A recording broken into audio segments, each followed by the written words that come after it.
The conference room on the 40th floor of Peterson and Associates smelled like old leather and expensive cologne. I sat in one of those high-back chairs that cost more than my monthly rent, watching my brother David lean back with the kind of confidence that comes from knowing you've already won. My name is Rachel Chen, and I'm about to tell you how a dusty cookbook became the weapon that destroyed everything my father built on lies. But first, let me paint you the scene of my complete humiliation. Peterson, Dad's lawyer for 20 years, adjusted his reading glasses and cleared his throat. The will was 47 pages long. I know because I watched him flip through every single one while my stomach twisted into knots. To my son, David Chen, Peterson began, his voice carrying that practiced solemnity lawyers perfect for moments like these. I leave Chen Manufacturing Industries in its entirety, including all patents, intellectual property, and associated assets valued at approximately $5 million. David didn't even try to hide his smile. He straightened his Armani tie, the one Dad bought him for his Harvard MBA graduation, and nodded like he'd just been awarded a prize he'd earned. My father had groomed him for this moment since he was 14, bringing him to the factory on weekends, teaching him to read profit margins like other dads taught their sons to throw a football. Additionally, Peterson continued, the lake house in Michigan, the investment portfolio with Merrill Lynch, and the 2023 Mercedes S-Class. I felt my fingernails dig into the armrest. 28 years of being Daddy's little girl, and I was watching it all go to David. Every Sunday dinner I'd sat through listening to Dad lecture about business strategy. Every birthday where he'd given me books about entrepreneurship instead of the art supplies I'd actually wanted. Every time I'd bitten my tongue when he compared my cute little design projects to David's real career path, and to my daughter, Rachel Chen. Peterson paused, and something flickered across his face. Pity, maybe. Or discomfort. I leave the recipe book belonging to her late mother, Linda Martinez-Chen. The room went silent. Then David laughed. Actually laughed out loud, the sound bouncing off the wood-paneled walls. A cookbook? His voice dripped with amusement. Guess Dad knew who the real business mind was. I stared at Peterson, waiting for him to say there was more. A trust fund. A small percentage of the company.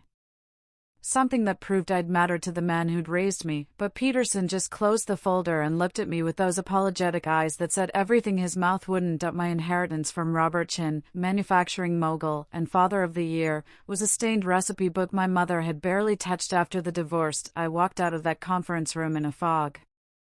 The elevator ride down 40 floors felt like falling in slow motion.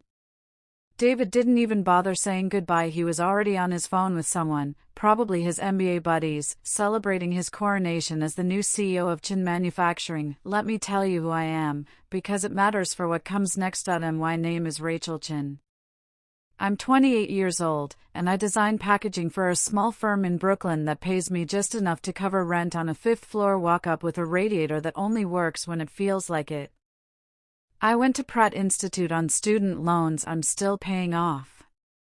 I take the subway everywhere because I can't afford a car. My idea of a nice dinner is Thai takeout that costs more than $12. David is 32. Harvard MBA. He spent the last 8 years as Dad's second-in-command at Chen Manufacturing, learning every aspect of the business from the man who'd already decided David was worthy of inheriting an empire. David drives a BMW. David lives in a Gold Coast condo with lake views. David has never worried about money a single day in his adult life. Our father, Robert Chen, built Chen Manufacturing from nothing, or so the story went. Started in 1995 with a single product, grew it into a multi-million-dollar company producing kitchen tools and small appliances sold in every major retail chain in America. He was brilliant, ruthless, and cold in that way successful businessmen often are. He died 3 weeks ago from a heart attack at his desk. He was 60-8. My mother, Linda Martinez-Chen, died 2 years ago in a car accident on the Cross Bronx Expressway. Brake failure, the police report said. She was 54. She'd been working as a freelance graphic designer, living in a small apartment in the Bronx, barely scraping by on projects that paid a few $100s at a time.Mr. Peterson had been Dad's lawyer since before I was born. He'd handled the divorce paperwork when I was 10. He'd probably known every secret Dad ever kept, and from the way he couldn't quite meet my eyes when he handed me that recipe book, I suspected he knew more than he was saying. The recipe book itself was small, spiral-bound, with a stained fabric cover that had once been yellow but had faded to the color of old newspapers. I took the train back to my apartment, the recipe book sitting in my bag like a weight I didn't want to carry. The divorce happened when I was 10 and David was 14. One day we were a family having Sunday dinners together, Mom cooking elaborate meals while Dad talked about work and David helped set the table. The next day, Dad was moving out and Mom was crying in her bedroom with the door locked. Dad met Donna at the office. She was his executive assistant, 20 years younger than Mom, with perfect hair and the kind of smile that made you forget she was the reason your family was falling apart. They got married 6 months after the divorce was finalized. I was the flower girl because Dad said it would show unity. I was 11 and didn't know I was allowed to say no. The divorce settlement was brutal. Mom got almost nothing, just enough to rent a small apartment and a monthly payment that barely covered groceries. Dad got the house, the company, the investment accounts. I never understood how that happened. Mom had worked at Chen Manufacturing in the early days. I'd seen photos of her in the factory, sitting at design tables, her hands covered in clay from making prototypes, but by the time I was old enough to ask questions, Mom had stopped talking about the company. She'd reinvented herself as a freelance designer, taking whatever work she could find. She drove a 2011 Honda with a cracked windshield and rust spots on the doors. She shopped at discount grocery stores and cut coupons from the Sunday paper. Dad threw money at David's education. Private high school. SAT tutors. Harvard application consultants. A brand new car for his 16th birthday. David soaked it all up, becoming exactly what Dad wanted: a sharp, ambitious businessman who spoke in profit margins and market analysis. I paid my own way through Pratt. Student loans, part-time jobs, scholarship applications. Dad had offered to help, but the offer came with conditions. I had to study business, not design. I had to commit to working at Chen Manufacturing after graduation. I had to become what he wanted me to be. I said no. It was the first time I'd ever really stood up to him, and the last time he'd offered me anything. Mom's Sunday dinners stopped after the divorce. She said she was too tired, too busy, too broke to host anymore. The recipe book became a relic of a life we'd lost. Back in my apartment, I dropped the recipe book on my kitchen table and stared at it like it might explode. David had texted me twice during the train ride. Don't be dramatic about this. Dad made his choice. And then, 20 minutes later, you could have had a role at the company if you'd actually tried. I didn't respond. What was there to say? That I'd spent 28 years trying to earn Dad's respect and approval? That every achievement I'd worked for, my acceptance to Pratt, my scholarship awards, the packaging design I'd created that won a national competition, had been met with polite disinterest, while David's mediocre business school presentations got standing ovations. The recipe book sat there, mocking me. My entire inheritance. My father's final statement on my worth. I thought about Mom, about how she'd looked the last time I'd seen her, 2 weeks before the accident. We'd met for coffee in the Bronx. She'd seemed distracted, nervous, checking her phone constantly. I'd asked if everything was okay, just work stress, she'd said, but her hands had been shaking when she picked up her cup. That I'd meant to call her that week. Meant to check in, make sure she was really okay. But I'd gotten busy with a project deadline, and the days had slipped away. By the time I'd remembered to call, she was already gone. The police said her brakes had failed on the expressway during rush hour. Her car had slammed into a concrete barrier at 60 miles per hour. She'd died instantly. They'd ruled it mechanical failure, brake lines worn through from age and neglect. Just bad luck. Just one of those things that happens when you can't afford proper car maintenance. Dad hadn't cried at her funeral. He'd stood in the back of the church in an expensive black suit, checking his phone during the eulogy. David had sat next to him, equally unmoved. They'd left before the reception, citing important business meetings, so I'd cried enough for all of us. Now I sat in my apartment, staring at a cookbook that smelled like tomato sauce and old paper, wondering what the hell I was supposed to do with my father's final insult. I should have thrown it away. Should have donated it to Goodwill or left it in the hallway for my neighbors. Instead, I opened it.My Brooklyn apartment felt smaller than usual that night. The recipe book sat on my kitchen table like evidence at a crime scene, its cover stained with what looked like tomato sauce from sometime in the 90s. I'd taken the subway home in a daze, David's laughter still ringing in my ears. Before I tell you how this dusty cookbook changed everything, drop a comment telling me, have you ever been overlooked by family? Hit subscribe because this story has more layers than Mom's 7-layer dip. I poured myself a glass of cheap wine and opened to the first page. Mom's handwriting hit me like a physical blow. Neat, careful cursive in faded blue ink. Pot roast, David's favorite. The recipe included a note in the margin, add extra carrots. He always picks them out but asks for more, page after page of memories I'd tried to forget. Robert's promotion dinner, chicken marsala. Easter Sunday ham, 1998.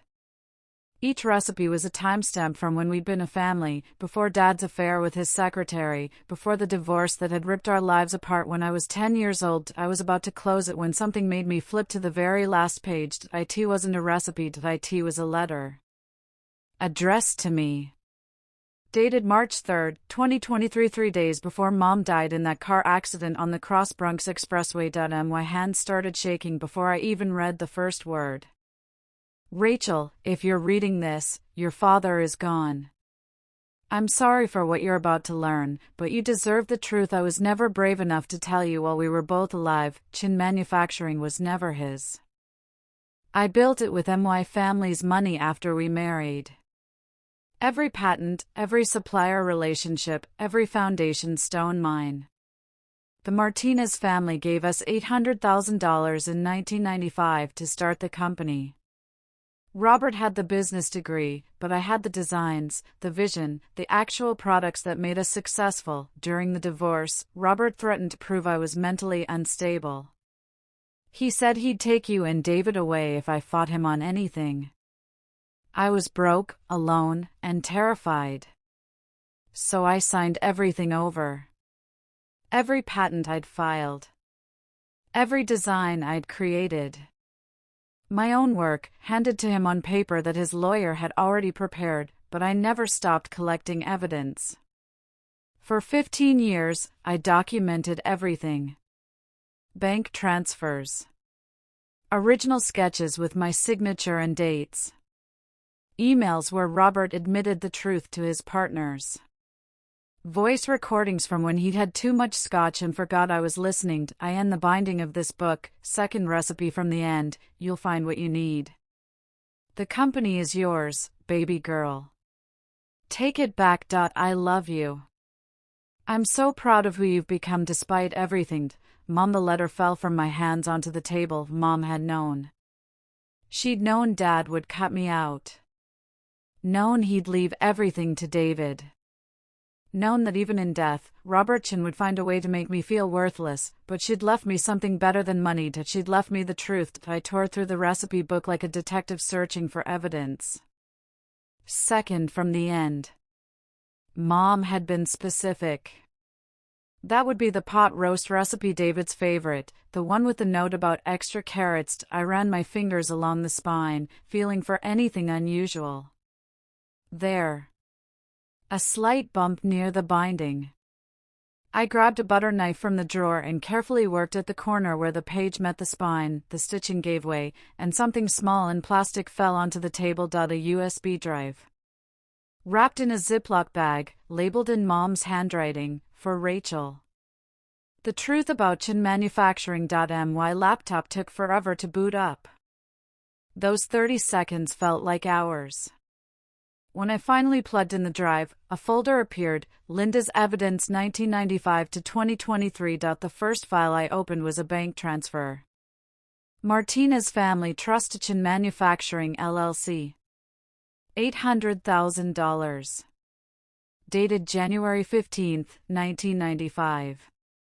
My mother's family had funded the entire startup, Next, patent applications. 14 of them. Every single one listed Linda Martinez-Chen as the primary inventor. Dad's name appeared only as business partner. The dates ranged from 1996 to 2008, 2 years before the divorce. Then I found the emails. Robert, we need to discuss the Linda situation. If she files those patents in her name, you'll have significant difficulty claiming sole ownership. I suggest we have her sign a standard spousal IP assignment. Make it seem routine. Howard Peterson, attorney at law. Linda's getting suspicious. She asked to see the corporate filings yesterday.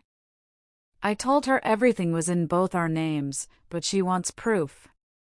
How much longer can I stall?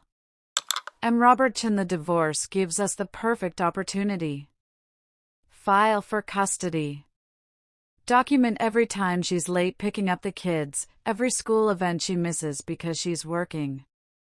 Build the case that she's unstable. She'll sign anything to keep Rachel and David. Howard Peterson. My stomach turned. This wasn't just theft. This was calculated destruction. The last file was an audio recording. Dated December 2009, 1 month before the divorce was finalized. I pressed play. Dad's voice filled my tiny apartment, slurred with whiskey. Linda's designs made me millions, and she'll never prove it. Once she signs those papers, Chen Manufacturing is mine forever. The poor woman actually thinks I'll let her see the kids if she cooperates. Someone else laughed. Peterson, I realized. The same lawyer who just read Dad's will. I didn't sleep. By the time the sun rose over Brooklyn, I'd gone through every file twice. I knew exactly what I had. I called David at 8:47 a.m. He answered on the third ring, his voice thick with sleep. Rachel? What do you want? Good morning to you too, big brother. I kept my voice light, almost cheerful. I was going through Mom's recipe book last night. You know, the one Dad left me. Silence on the other end. Just the sound of David breathing. I had some questions about Mom's involvement in the company. In the early days. Before the divorce, more silence.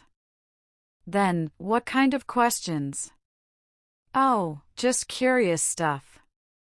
Like how she managed to design 14 patented products while also being the mentally unstable woman Dad claimed she was during the divorce proceedings. I heard him sit up. Sheets rustling. Rachel, I don't know what you think you found. I found the truth.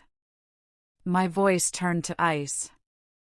I found bank transfers from the Martinez family. Patent applications in Mom's name. Emails between Dad and Peterson planning how to steal everything from her. Recordings of Dad admitting he built his empire on her designs. Dad said Mom signed everything over willingly. Dad lied.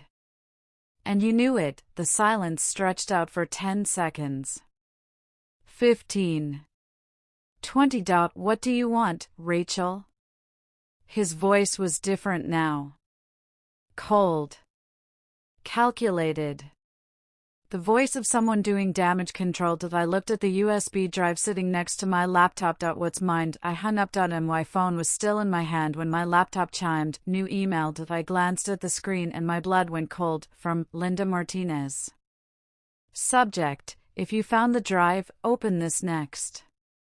Received, 6:52 a.m. My mother had been dead for 2 years, 3 months, and 17 days. I stared at the sender name, my heart pounding so hard I could hear it. This had to be spam. Some cruel algorithm that had scraped Mom's name from an old database. A phishing scam targeting grieving daughters, but something made me click it. The email contained no text. Just an attachment, storage_unit_instructions.pdf. My hand shook as I downloaded it. The file opened to reveal a document in Mom's handwriting or someone who'd perfectly replicated it. Rachel, if you're reading this, you found the USB drive.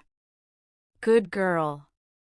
But that's not everything. I have a storage unit in Queens. Unit 247 at Squarespace on Northern Boulevard. The code is 0328, your birthday. I've paid the rental through 2030. Inside, you'll find the rest of what Robert tried to destroy. My original design sketches. Prototype products he claimed were his ideas. Witness statements from employees who saw him pass off my work. Everything you'll need to prove the company should never have been his. I'm sorry I couldn't do this while I was alive. I tried, baby. I really tried.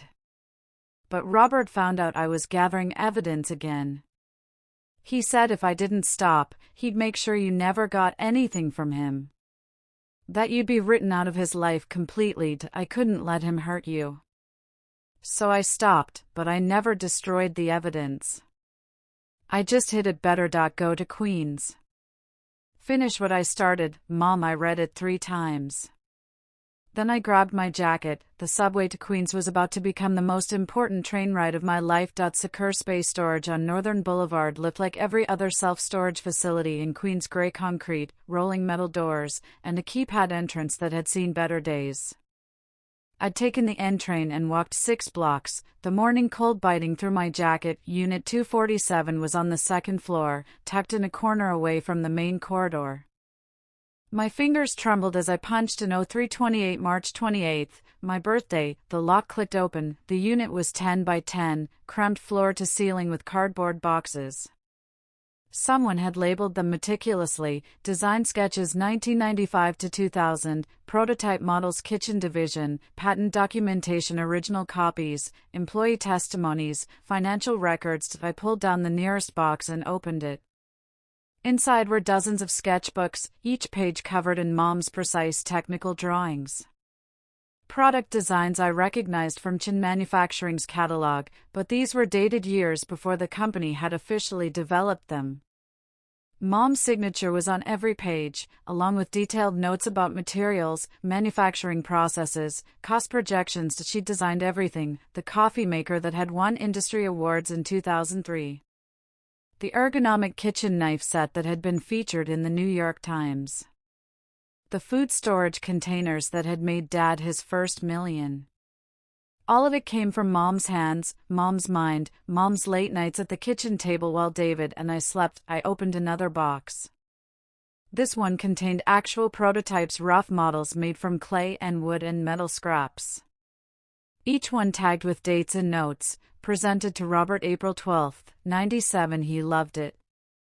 R wants to file patent under company name only. R says my name on patents will complicate future investors. The third box held something that made my chest tighten. Taped to the inside of the lid was another letter. Rachel, I knew Robert would come for me eventually. That accident everyone thinks took my life? It wasn't an accident. I've been documenting everything, and he found out. 2 weeks before I died, I caught him going through my apartment. He was looking for evidence. I've moved it all here. Everything you need to prove what he did, not just to the company, but to me. There's a lawyer. Her name is Gloria Washington. She has an office in Manhattan, 116 West 32nd Street. I've given her copies of everything. Instructions to wait for you. She knows to reach out only after you've found this storage unit. Be careful, baby. Robert destroyed me because I got too close to the truth. Don't let him destroy you from the grave. Finish this. Make them remember my name. Mom, my phone buzzed. A text from an unknown number. This is Gloria Washington. Your mother was my client. We need to talk. Today. Gloria Washington's office was nothing like Peterson's mahogany palace. It was a small suite above a bodega, with worn furniture and walls covered in framed law degrees and certificates. But the woman sitting behind the desk radiated the kind of authority that didn't need expensive leather chairs to prove itself. She was maybe 55, black, with silver-streaked hair pulled into a tight bun and eyes that looked like they'd seen every lie the legal system had to offer. Rachel Chen. She stood and extended her hand. Her grip was firm. "I've been waiting 2 years for you to walk through that door." "How did you know I'd found the storage unit?" "Your mother set up a notification system. When Unit 247 was accessed, I'd receive an alert." Gloria gestured to the chair across from her desk. "Sit. We have a lot to discuss, and not much time before your brother starts making moves." I sat. "How much do you know?" "Everything." Gloria pulled out a file box from behind her desk. "Your mother came to me 6 months before she died. She was terrified. She said Robert had discovered she was rebuilding evidence he thought she'd destroyed years ago. The divorce. When he made her sign over the company." "Exactly. But Linda was smart. She kept copies of everything: original designs, dated correspondence, witness statements from employees who knew she was the real brain behind Chen Manufacturing. She'd spent 15 years working dead-end jobs while quietly documenting Robert's theft." Gloria opened the file box. Inside were hundreds of documents, neatly organized with colored tabs. "Linda told me that if anything happened to her, it wouldn't be an accident. She was convinced Robert would kill her rather than risk exposure." Gloria's voice was steady, but her jaw tightened. 3 weeks later, she died in a car crash on the Cross Bronx. Police ruled it mechanical failure. Brake lines worn through. But they weren't just worn. I wasn't asking. I was stating. No. Gloria pulled out a folder marked Forensic Analysis Confidential. "I hired an independent investigator. Former NYPD mechanic. He examined what was left of Linda's car after the police released it from impound. The brake lines had been cut. Deliberately. Then corroded with acid to make it look like natural wear." She slid a photograph across the desk. Close-up of brake lines, clearly severed, with chemical damage around the edges. "I took this to 3 different police precincts. They all said the same thing: case was already closed, insufficient evidence to reopen, probable mechanical failure consistent with a 12-year-old vehicle." They didn't want to touch it. Because Dad had money. Connections. Because your father had power, Gloria corrected. Robert Chen donated to police benevolent funds. Sat on the board of the mayor's business advisory council. He was untouchable. She leaned forward. But he's dead now. And dead men can't defend themselves in court. Everything Linda collected, everything she died trying to protect, it's admissible now.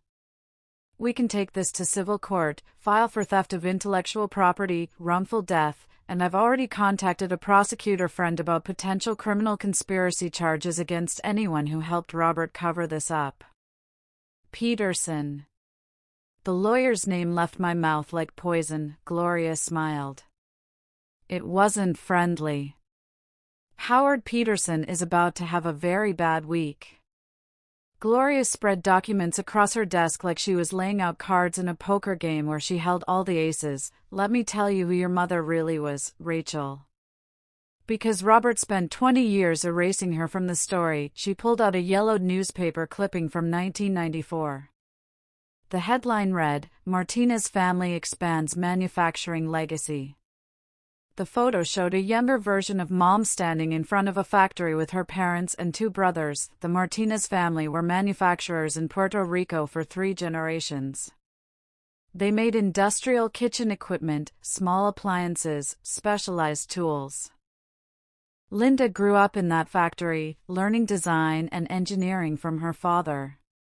She came to the mainland for college, studied industrial design at Pratt, same school you went to. By the way, I hadn't known that. Dad had never mentioned it. She met Robert in 1994 at a business networking event. He was 26, fresh MBA, working as a consultant, and completely broke. Linda was 24, already designing products for her family's company, and dreaming of expanding into the American market. Gloria tapped another document. 6 months later, they were married.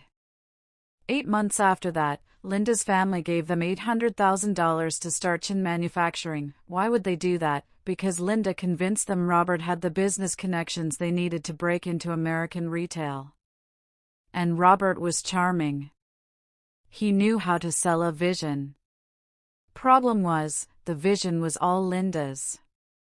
She designed every product, built relationships with suppliers using her family's contacts, filed patents using knowledge she'd learned working in her father's factory. Gloria showed me a photograph.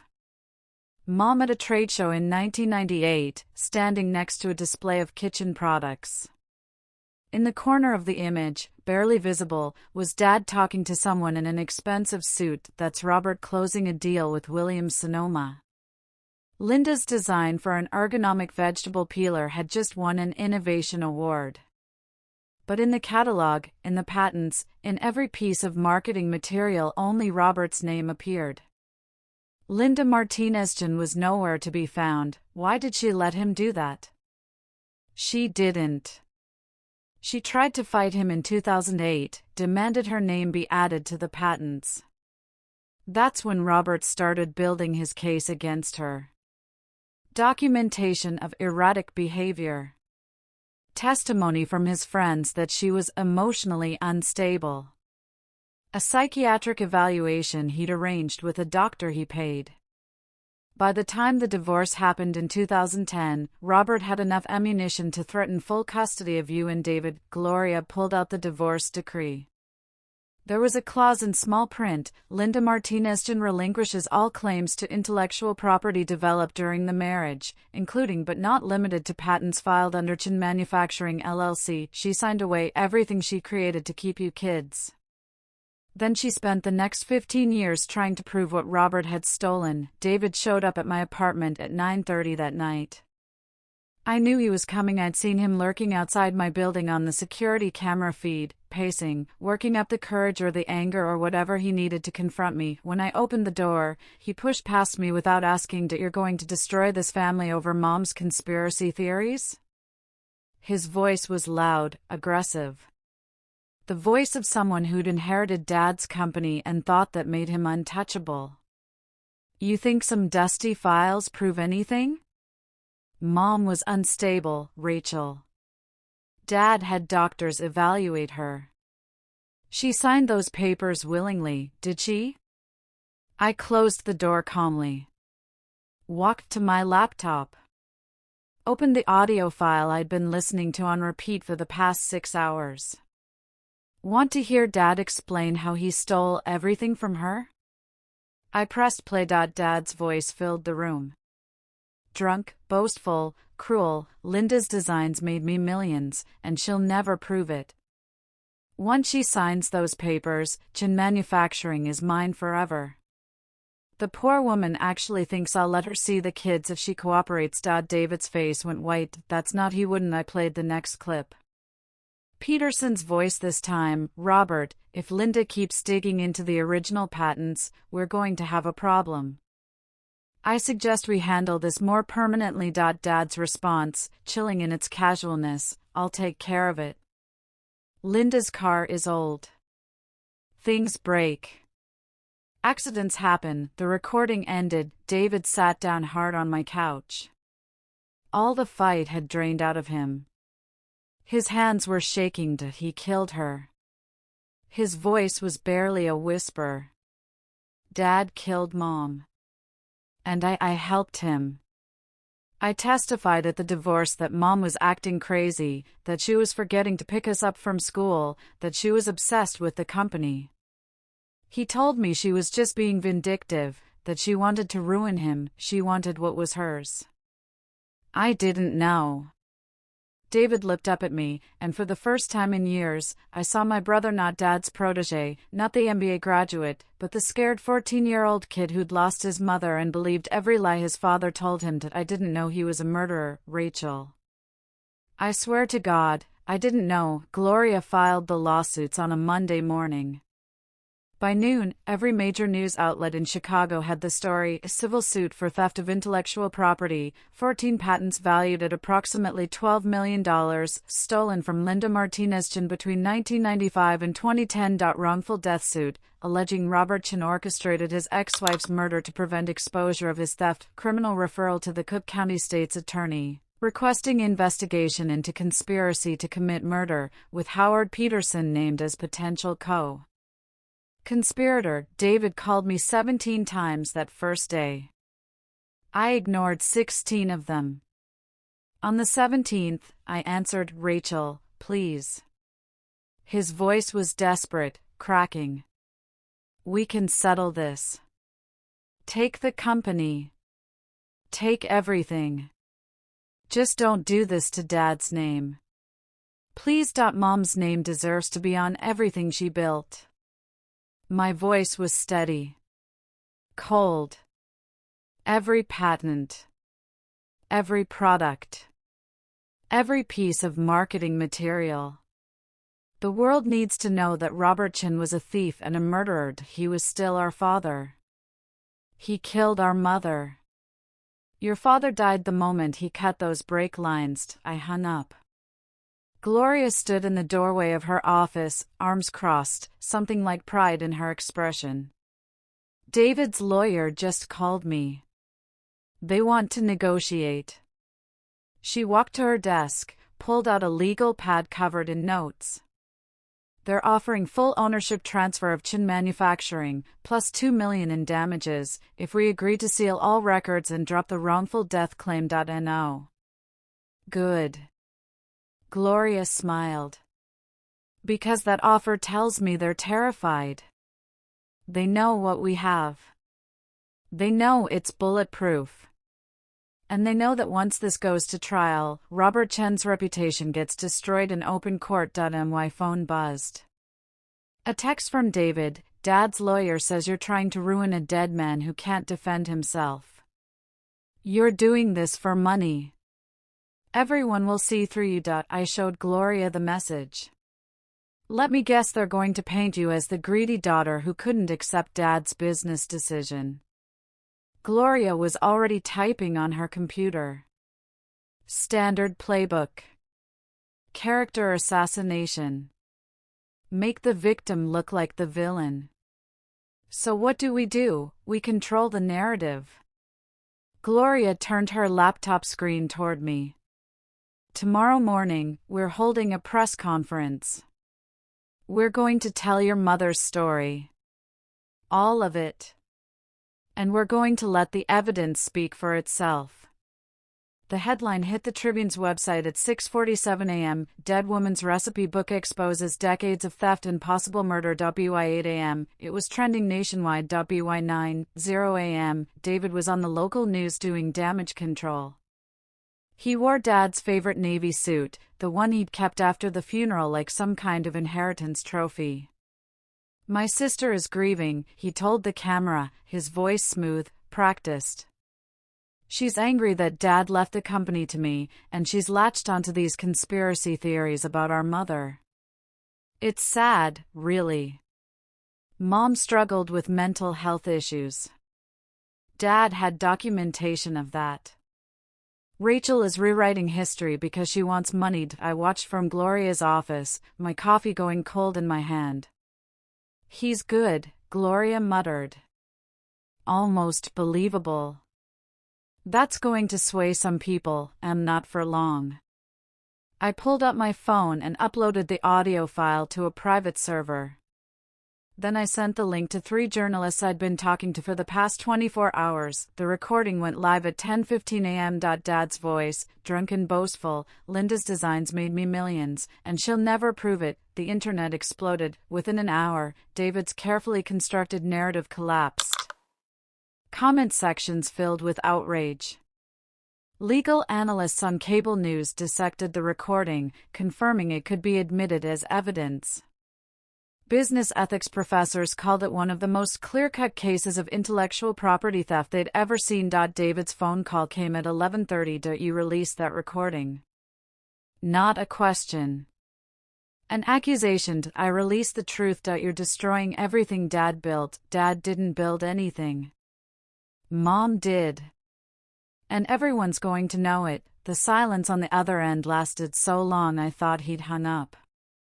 Then, quietly, I'm stepping down as CEO. The board is requesting my resignation. They don't want to be associated with this. Good, Rachel, I ended the call. There was nothing left to say to my brother. The emails started arriving that afternoon. Dozens of them. Former Chen Manufacturing employees who'd worked alongside Mom in the early days. I remember Linda. She was brilliant. Robert took credit for everything she designed. We all knew it, but nobody said anything because he signed the paychecks. Jennifer Reeves, former product manager. Linda stayed late every night working on prototypes. Robert would come in the next morning and present her work to investors like it was his own idea. Michael Torres, former design engineer. I watched Linda cry in the parking lot after Robert fired her sister from the company. He told her it was a business decision, but we all knew it was punishment for Linda questioning his leadership. Patricia Okoye, former HR director. 3 former employees agreed to provide sworn testimony. Gloria scheduled their depositions for the following week. Mom's design school classmates came forward too. They provided portfolio work from Linda's time at Pratt sketches and concepts that became Chen Manufacturing's best-selling products, all dated years before the company was founded. A professor emeritus from Pratt sent a letter confirming that Linda Martinez had been one of the most talented industrial designers he'd taught in 30 years. He attached photographs of her senior thesis project, an ergonomic kitchen tool set that looked remarkably similar to the one that had made Dad his first $1 million. This is more than enough, Gloria said, organizing the testimonies into binders. We can prove Linda was the creative force behind every successful product. We can prove Robert systematically erased her contributions. And with the audio recording, we can prove he knew exactly what he was doing. What about the murder charge? Gloria's expression darkened. That's harder. We have circumstantial evidence that tampered brake lines, Robert's recorded threat, motive, and opportunity. But without a confession or an eyewitness, it's tough to prosecute a dead man's conspiracy. What if we had his confession, in writing? That would change everything. Donna appeared at my apartment door 3 days later. I hadn't seen Dad's widow since the funeral. She was 52, perfectly maintained in that way wealthy women manage, with highlighted hair and expensive athleisure wear that probably cost more than my monthly rent. Rachel. She didn't wait for an invitation, just walked past me into the apartment. We need to talk. If David sent you, David doesn't know I'm here. She set her Prada handbag on my kitchen counter. And he can't know. Not yet. What do you want? Donna pulled a leather journal from her bag. Dad's handwriting covered the cover, personal notes private. Robert kept files. About everything. Everyone. I found this after he died, locked in his safe deposit box. She opened the journal to a bookmarked page. He wrote about killing Linda like it was a business decision. My hands shook as I took the journal. The entry was dated February 18, 2023, 2 weeks before Mom died. Elle is becoming a problem again. Found out she's been collecting evidence, original designs, employee statements, financial records from the Martinez Trust. If this goes public, everything collapses. The patents, the company valuation, my reputation. Can't let that happen. Talked to Peterson. He suggested legal intimidation, but Elle won't scare easy. She's been planning this for years. Only one way to guarantee she stops: break lines. Simple. Untraceable if done right. Use acid to corrode after cutting. Looks like natural wear. Elle drives that old Honda everywhere. Perfect candidate for mechanical failure. Will handle it myself. Can't risk involving anyone else. If the timing's right, happens on the expressway during rush hour. Accident investigation will be routine. Case closed in a week. Cost-benefit analysis, risk of exposure, minimal, versus cost of losing everything, total. Clear decision. Sometimes you have to protect your assets by any means necessary. I read it 3 times. My father had written out his plan to murder my mother like he was drafting a business proposal. Why are you showing me this? My voice barely worked. Donna's perfectly made-up face cracked. Tears started running down her cheeks, ruining her mascara. Because I loved him. For 15 years, I loved Robert Chen. I thought he was brilliant, ambitious, maybe a little ruthless, but successful men often are.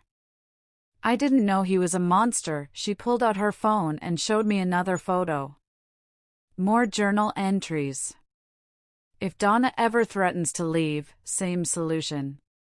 Women talk too much. Donna knows about the Martinez money, the original patents, how I built the company. Can't risk her testimony in divorce court. Marriage makes her an asset until she becomes a liability. He was planning to kill me too. Donna's voice shook. If I'd ever tried to divorce him, I'd be dead. Just like Linda. Why help me now? Because I won't protect a murderer. And because Linda deserves justice. Donna wiped her eyes. I'm testifying. Everything I know about Robert's business practices, his threats, his paranoia about Linda. And I'm giving you this journal. Use it. Make sure everyone knows what he really was. The civil trial lasted 3 weeks. Judge Patricia Moreno heard testimony from 14 witnesses, reviewed over 2,000 pages of documentation, and listened to those damning audio recordings 4 separate times. On a gray Thursday afternoon in November, she delivered her ruling. The evidence presented is overwhelming and frankly disturbing, Judge Moreno said, her voice carrying across the packed courtroom.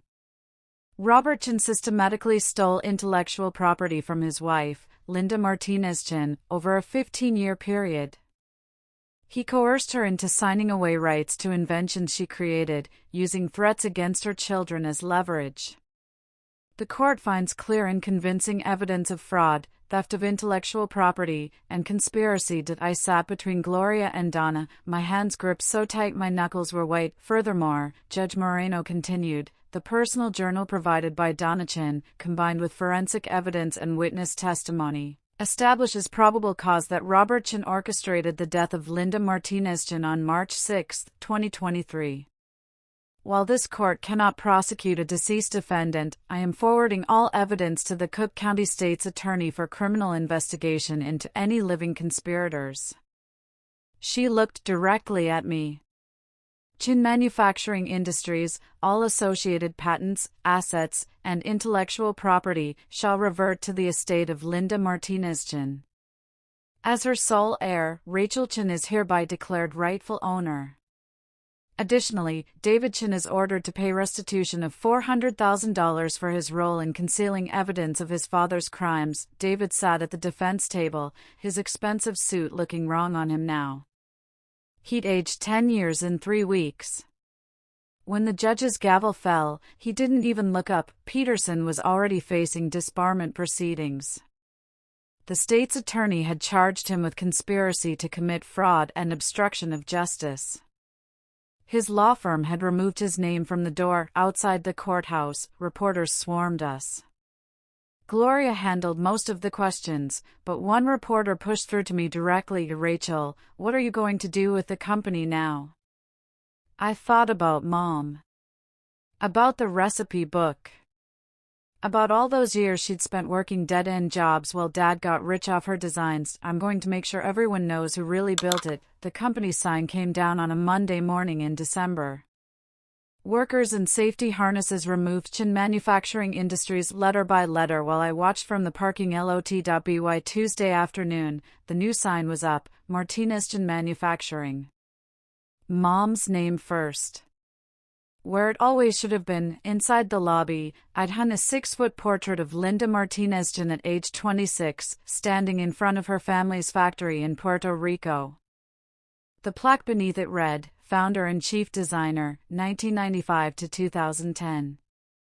Every product we make started in her hands. I called an all-staff meeting that Wednesday. 300 employees packed into the warehouse. Some of them had worked here since the beginning. They'd known Mom. Watch Dad erase her. My mother built this company, I told them. Every patent, every design, every successful product came from her creativity. My father stole her work and her credit. That ends today. I pulled up the first slide of my presentation. Mom's original sketches next to the finished products, with dates proving she'd designed them years before Dad had filed patents in his name. Every product catalog will now credit Linda Martinez as the designer. Every patent will be amended to list her as primary inventor. And every new product we develop will be created by a team that gets recognized for their work. The applause started slowly, then built.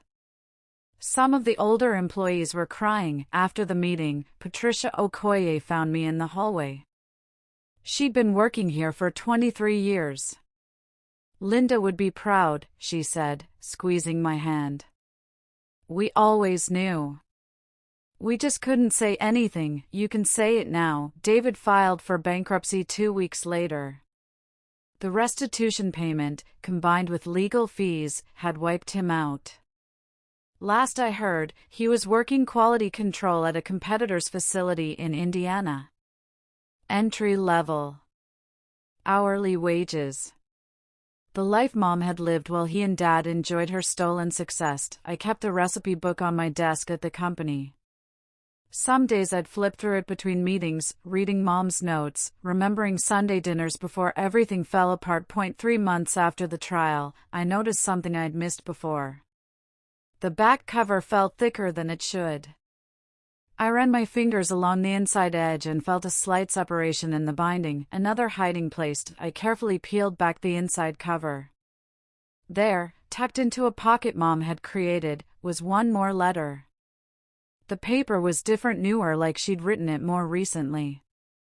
Rachel, if you're reading this, I'm gone. But you found everything. The USB drive. The storage unit. Gloria. The truth about your father. The company is yours now. Not because of blood, but because you earned it by being brave enough to expose what Robert did. But baby girl, I need you to promise me something. Don't run it the way your father did. Don't measure success by profit margins and stock prices. Build something that honors every person who works there. Pay them fairly.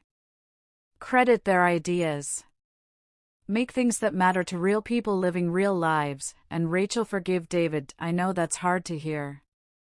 He helped your father. He believed the lies. He testified against me in the divorce.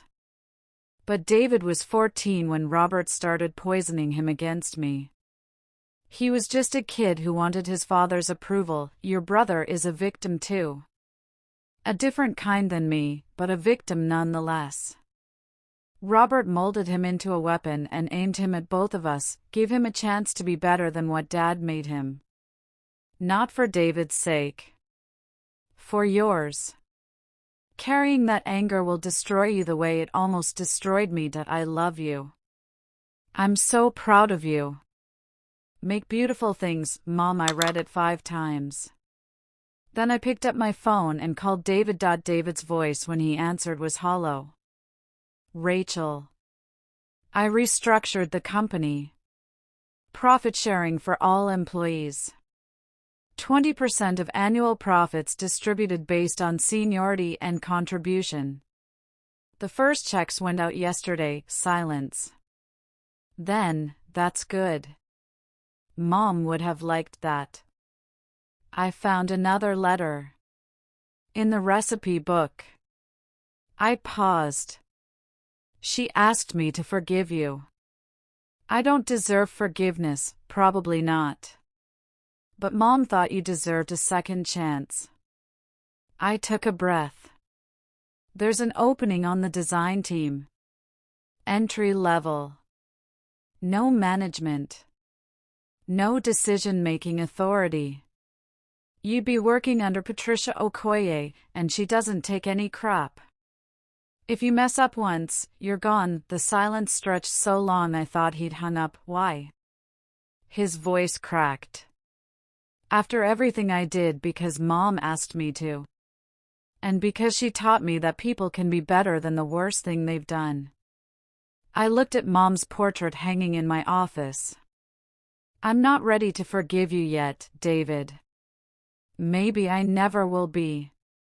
But Mom believed everyone deserves a chance to do better. So here's yours. One chance. That's it. I'll take it. He was crying now. Thank you, Rachel. I'll prove I can be better than what Dad made me. Don't prove it to me. Prove it to yourself. 6 months later, the test kitchen hummed with activity. I stood at the counter, developing a new product line inspired by Mom's recipes. Each item named after a dish from her book, the pot roast protection system, a smart kitchen timer with fail-safe features. Named after the recipe that had hidden the USB drive, the Sunday dinner storage collection, containers that kept food fresh longer. Named after the meals that had held our family together before Dad destroyed it. David worked 3 stations down, sketching modifications to a prototype. Patricia supervised him closely, but she'd told me last week that he was trying. Really trying. I pulled out Mom's actual pot roast recipe and started gathering ingredients. I'd never cooked it before. Too many painful memories. But tonight felt right. As the meat browned and vegetables simmered, I realized what Mom had really left me, not revenge. Restoration. The profit-sharing checks changed lives. Single mothers paid off debt. Young employees started savings accounts.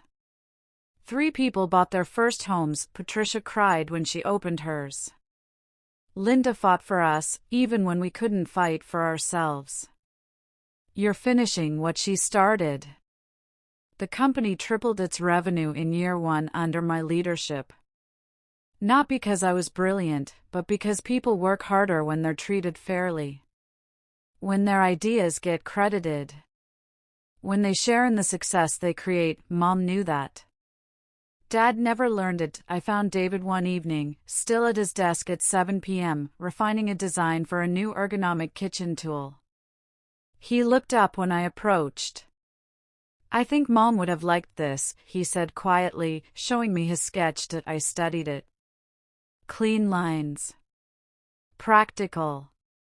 Beautiful in its simplicity. She would have, I agreed. It's good work, David. He nodded, swallowing hard. We weren't close. Might never be. But we were learning to exist in the same space without destroying each other. That was something. I went home that night and cooked Mom's pot roast from her recipe. The kitchen filled with smells I remembered from childhood. Before the divorce. Before Dad's lies. Before everything broke, the recipe was perfect. Of course it was. Mom had always known exactly what she was doing, even when she was hiding USB drives in cookbook spines and planning justice from beyond the grave. She'd left me the recipe for more than just pot roast. She'd left me the recipe for building something better than what Dad had stolen. For choosing restoration over destruction. For understanding that the best revenge isn't tearing down your enemies, it's proving they were wrong about you all along. Mom taught me that the most important recipe isn't in any cookbook, it's the one for justice mixed with mercy. Some people deserve to lose everything. But some people deserve a chance to become who they should have been before someone else broke them. If someone in your family ever made you feel worthless, drop their name in the comments below. Let's remind each other that their judgment doesn't define our worth, and if you've ever discovered a truth that changed everything, a letter, a recording, evidence that proved you were right all along, share your story. Someone out there needs to know they're not alone in fighting for what's theirs. Subscribe to Revenge with Jessica for more stories about taking back what was stolen, exposing the lies that held you down, and building something beautiful from the ashes of betrayal. Remember, the truth always has a recipe. You just have to know where to look. And sometimes, the people who tried to erase you leave behind exactly what you need to prove they were wrong. Thanks for listening to my story. Now go cook something that matters.